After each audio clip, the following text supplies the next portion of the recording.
Vois les drones. Des bombes ou des bonbons pour les petits enfants?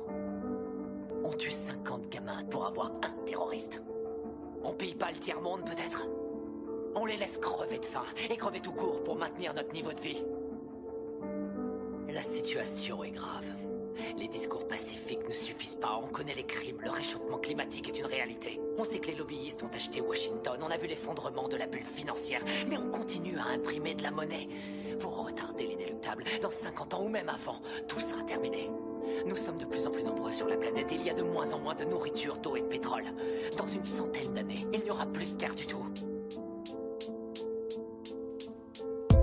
Bush, Trump, Obama ou Clinton. C'est vrai qu'on en fait tous des tonnes. Sûrement cette peur du bouton rouge qu'on actionne et que l'écho d'une bombe détonne.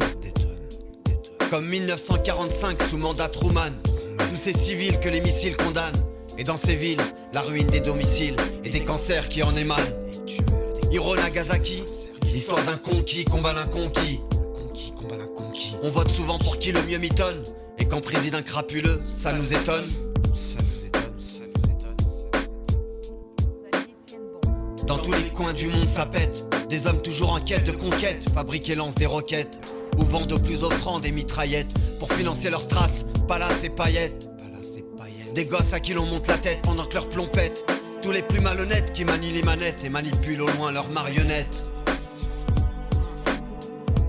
Hommage aux victimes du Bataclan, à Charlie, aux Afghans, aux Kurdes, aux Tchétchènes, aux Niçois, à tous ces morts d'où qu'ils soient, aux Palestiniens, aux Rwandais, aux Syriens, à tous ces terriens morts pour rien.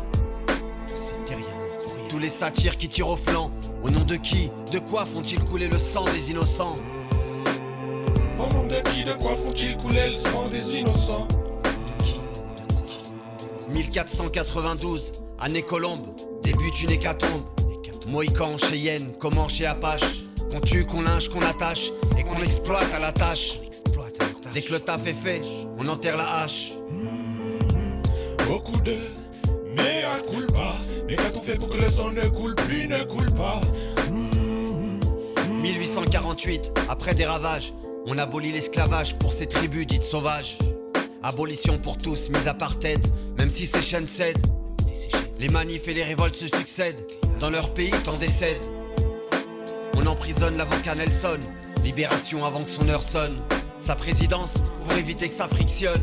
Mais qui dirige le pays? Mandela, Larson, Watson ou Smith et Wesson?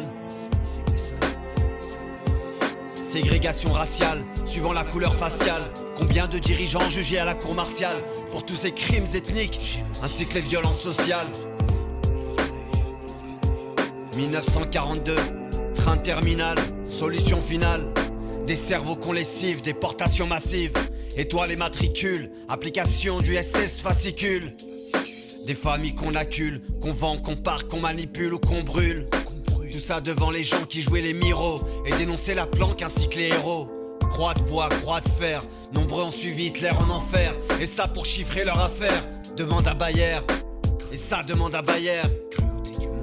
Certains me diront mais ça c'était hier. Ah ouais? Et aujourd'hui on fait quoi? Qu'est-ce qu'on fait pour éviter ce flashback?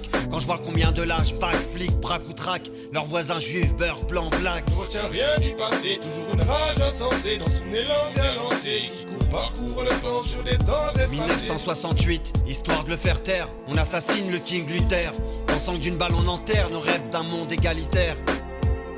Ce crime n'a rien d'inédit. En 65 c'est Malcolm, 63 Kennedy.